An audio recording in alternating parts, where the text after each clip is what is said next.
Tonight, getting a grasp on the new garbage collection schedule that's impacting thousands. Stabbing on Ottawa's George Street sends a man to hospital in serious condition. Plus, smash and grab video with Oshawa shoppers taking matters into their own hands to apprehend the suspect.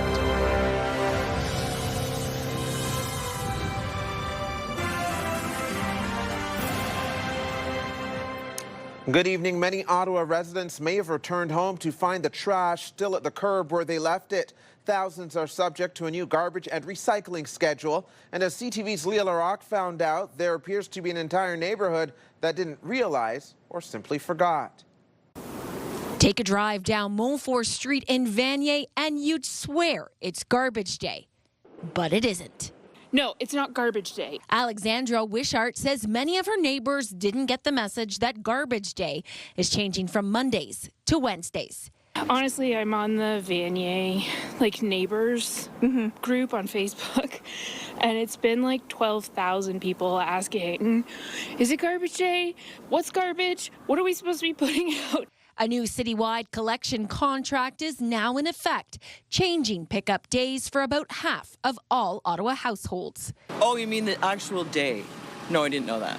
This is Stephanie Plante, your city councillor for Ward 12, Rideau-Vanier. Across the city, councillors trying to warn residents, including videos and pamphlets. I ended up having to bring the garbage all the way back in. My wife hadn't been on the ball, I would have had my garbage out. The Easter long weekend will also push collection by a day, adding to the confusion. Well, we're going to have a trashy Easter.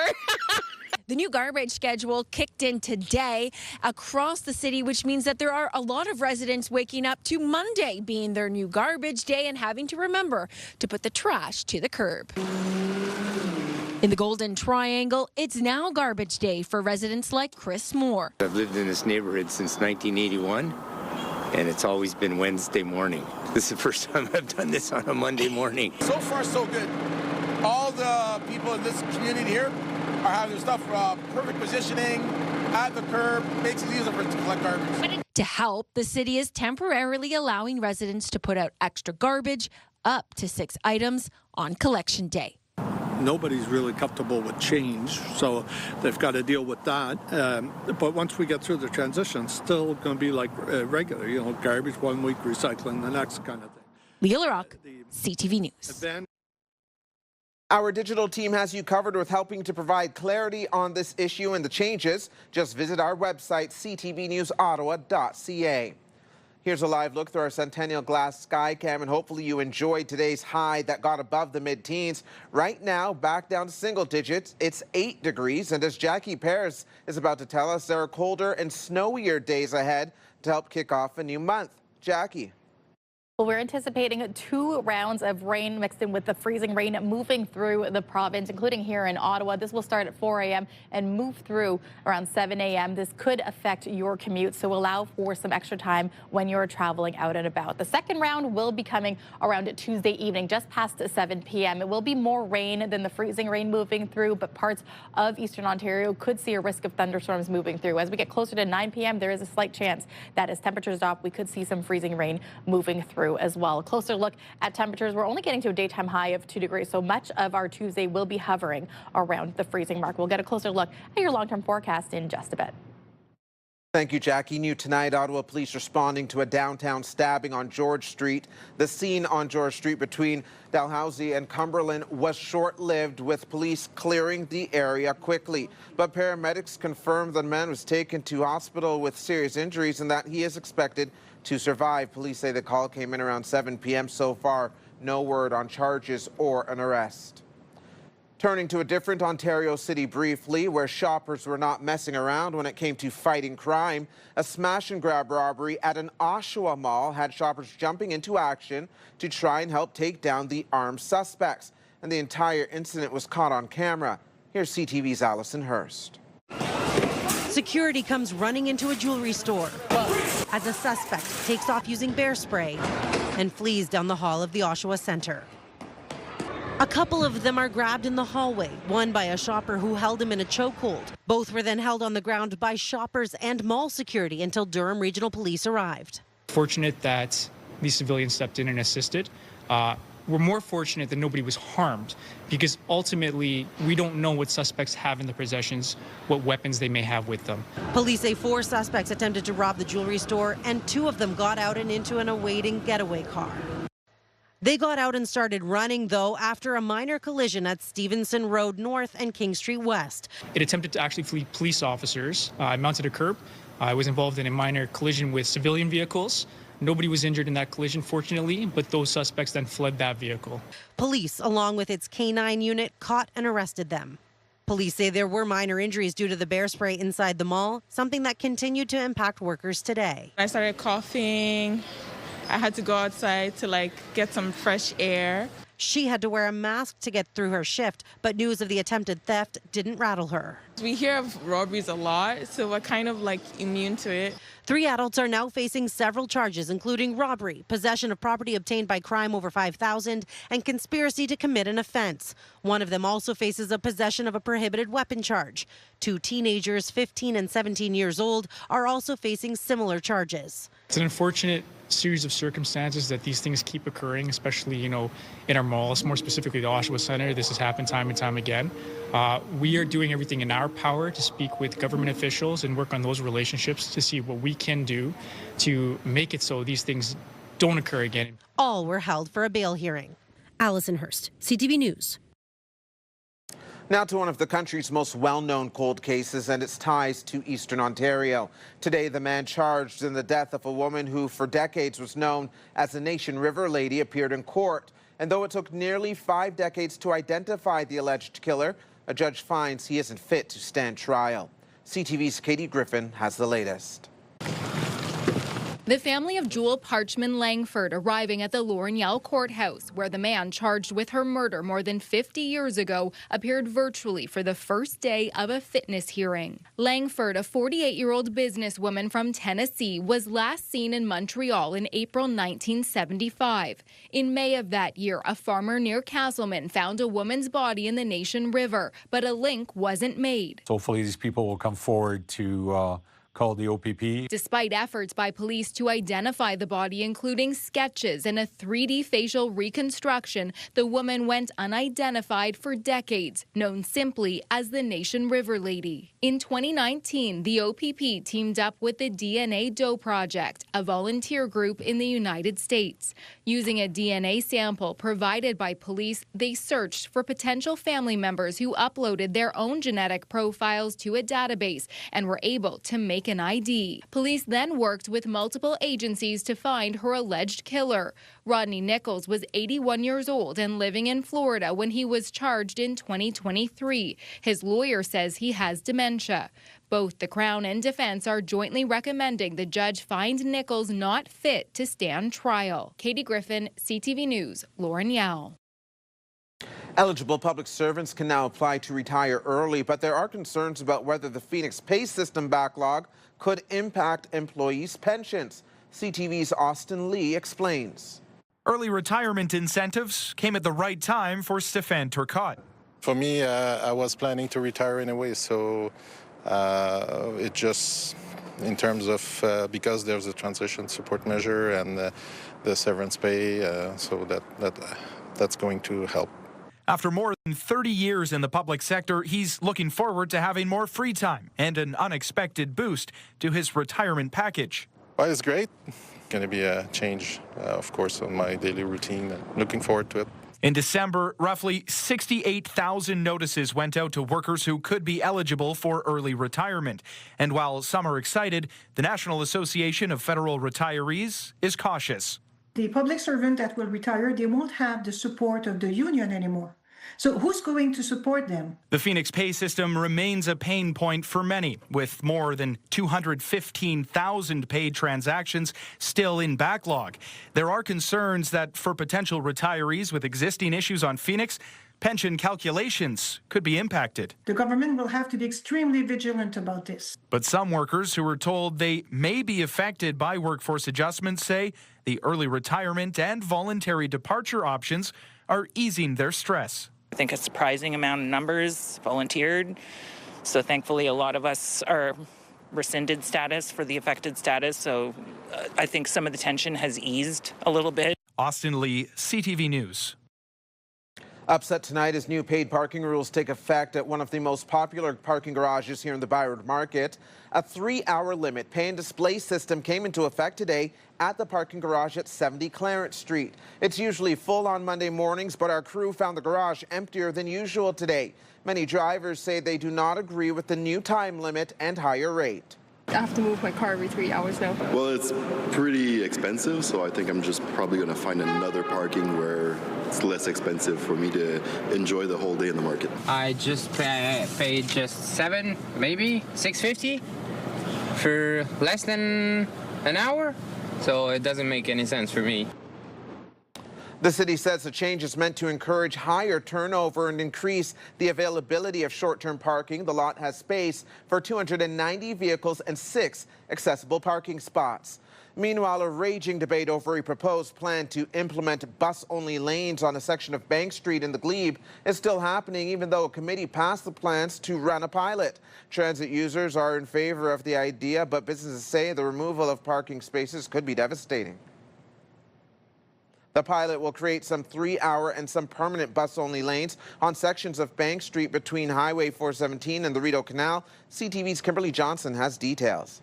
Getting through the Glebe down Bank Street can seem like a bottleneck at the best of times. The city is considering bus-only lanes on parts of Bank to help the buses move more quickly. The debate causes division. That would be honestly really good for just getting to school and stuff. Restricting to one lane of traffic is not going to help this area out. I think that it's not going to speed the buses up enough for it to matter. I urge council to ensure that this proposal is fast-tracked as much as possible. More than 40 members of the community, for and against, lined up before a city committee, including transit riders who like the idea and Bank Street merchants who say it will destroy business. The recommendations that you will see in the staff report speak to giving greater priority to transit on Bank Street, while still respecting and balancing all of these other functions of the corridor, which are also critically important. Staff recommended a pilot project that would create 3-hour bus-only lanes on sections of Bank, northbound between Homewood and Pretoria during the morning commute, and southbound between Powell and Homewood during the afternoon commute. Smaller, permanent 24-hour bus lanes would also be installed at 4th and 5th and near Lansdowne. Transit user Saad Khan says permanent bus lanes are needed. I frequently, get stuck in, traffic there, and as a result, I've been late to work and events more than once. And I feel like bus lanes, dedicated bus lanes on both sides would help. If we get this wrong, we won't just lose parking spaces, we lose businesses. But the plan would remove 17 parking spaces, which businesses say are vital to attracting customers. We're seeing those 17 spaces could potentially remove up to about $2 million a year in revenue for the businesses. So it's not just a parking space. You have to look at it. It's the turnover. I hope they don't turn it into a bus lane, because we may as well give them the keys for our store. I mean, it's terrible. We're not going to have any walk-in. It's going to be taken away from us. Kimberly Johnson, CTV News. Under NATO Article 3, we're expected to have capacity to care for mass casualties within our country. Coming up, is Canada medically ready for military conflict? More from a new report a little later. Clear roads on the Queensway this hour. Drivers are being warned about tomorrow's commute, though, and both the drive to work and home could be impacted. Environment Canada has issued a special weather statement. More from Jackie shortly. But first, a reminder to drivers about a major closure on a busy arterial road here in Ottawa. Woodruff Avenue between Richmond Road and Deschênes Street is now closed to traffic. The closure will last months, with crews set to work on significant underground infrastructure upgrades and a full road reconstruction. There has been construction in the area for the past 2 years because of Stage 2 LRT work. This section of Woodruff Avenue is not expected to reopen until the fall. Now over to Jackie for a closer look at that forecast.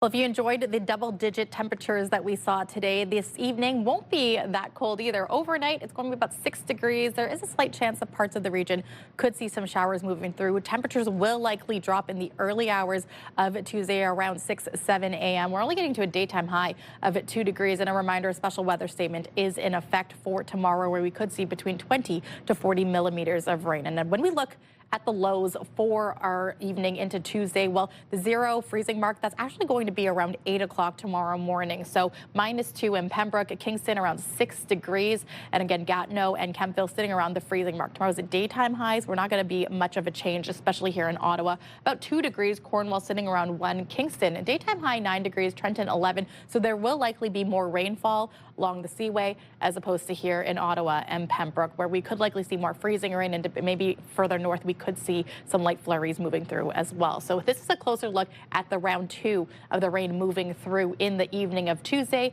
into Wednesday morning. It should clear. We're likely going to anticipate cloudy skies for all of our Wednesday, but it will be short-lived. By the time we get to Thursday, we will see the return of periods of freezing rain. But the good news is we are staying above the freezing mark. 8 degrees will be Wednesday's daytime high. It'll be cool for Thursday, 2 degrees, but Friday, even into Easter weekend, we're going to average temperatures between 6 to 8 degrees.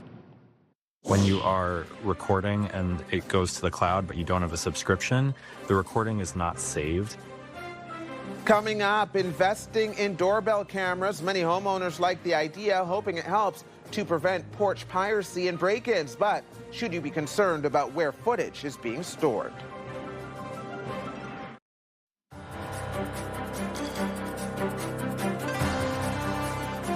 Sales of video doorbells surged during the pandemic when people were practicing physical distancing and trying to stay safe at their door. Now many people use them as a layer of security. If you have one, it's good to know where your video footage is being stored and who has access to it. Here's Pat Foran.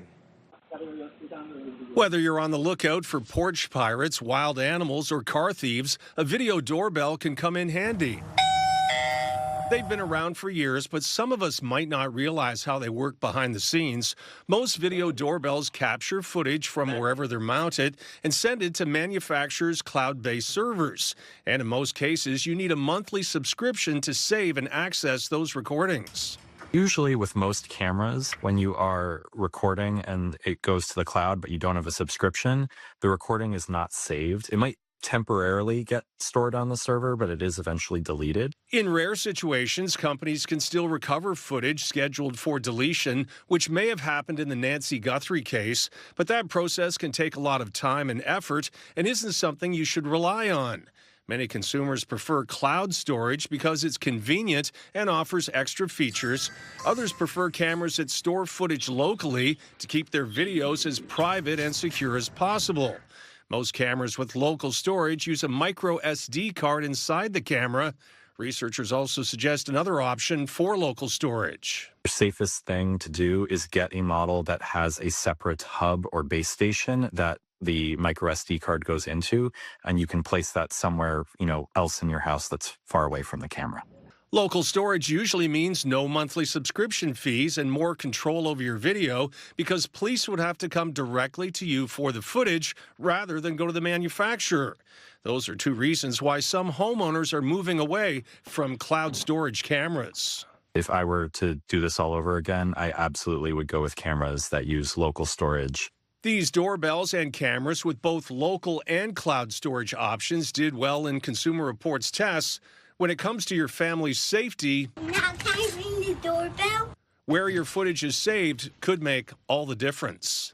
Pat Foran, CTV News. In more local consumer news, a Chinese seafood restaurant that opened with much fanfare at the former Rideau Street McDonald's location has closed its doors. A sign on the door of 99 VIP Seafood from a bailiff service says the business's lease has been terminated and it owes more than $83,000 in defaults and missed payments. The restaurant only opened last fall after securing a 10-year lease. The former McDonald's was infamous for its frequent police calls and incidents.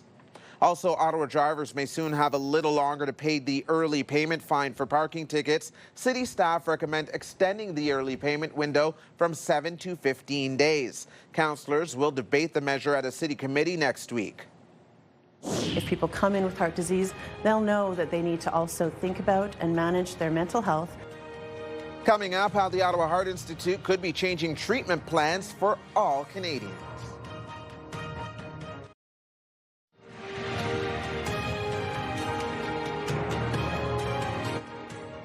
New guidelines out of the University of Ottawa Heart Institute may shape how doctors in Canada treat heart, brain, and mental health conditions. Dr. Jody Edwards led the development of the new guidelines, which were released in the Canadian Medical Association Journal today. They encourage family physicians to treat heart, brain, and mental health conditions together rather than in isolation.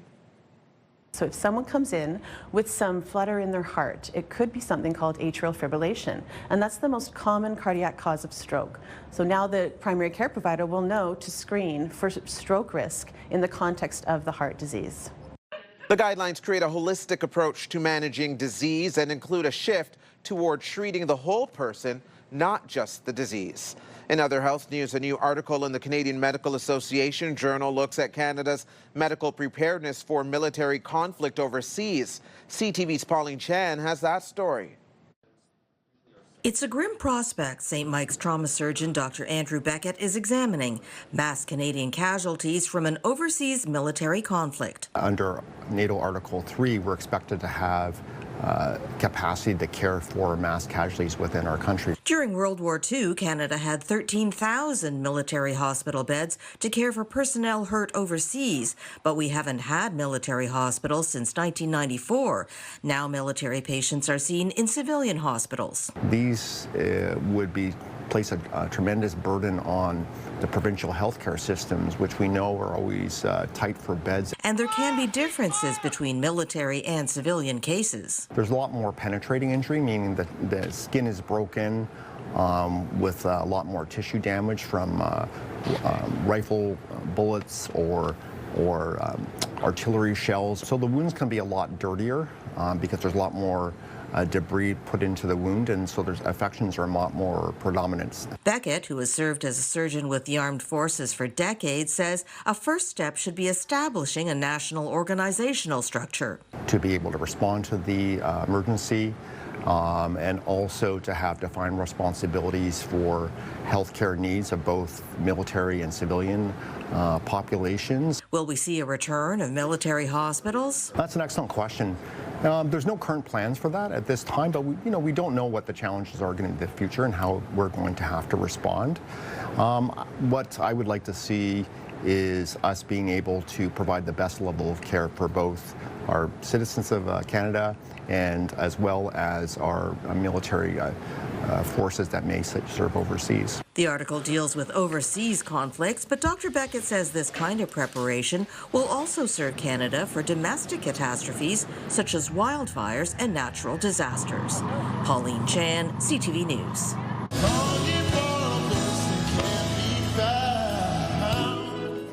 When we return, an Ottawa artist winning his second Juno and making history at the same time. Here's another live look through our Centennial Glass sky cam. The temperature still 8 degrees outside right now. And with a final check on the weather forecast, let's head back over to Jackie.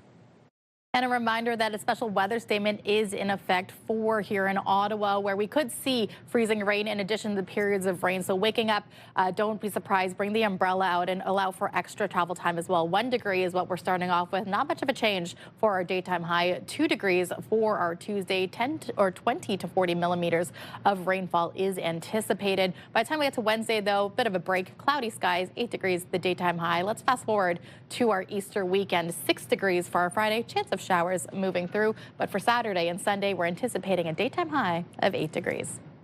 Thank you, Jackie. Finally, for us tonight, Canadian artists still on a high from the Junos, and we leave you with a nod to Ottawa's own Ryan Ofe, who made history over the weekend.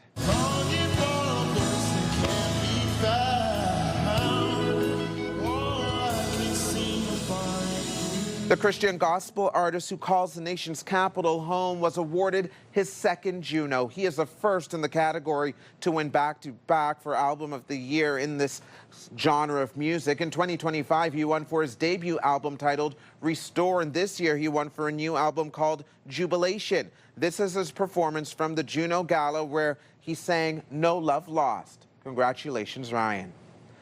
That's CTV News for this Monday, March 30th. CTV News continues online anytime with our digital team keeping you up to date at ctvnewsottawa.ca. You can also watch our newscast live on the CTV News app. And for news on the go, listen to News Talk Radio 580 CFRA. For all of us here at CTV News, thank you so much for watching. Have a wonderful night. Stay safe on the roads tomorrow.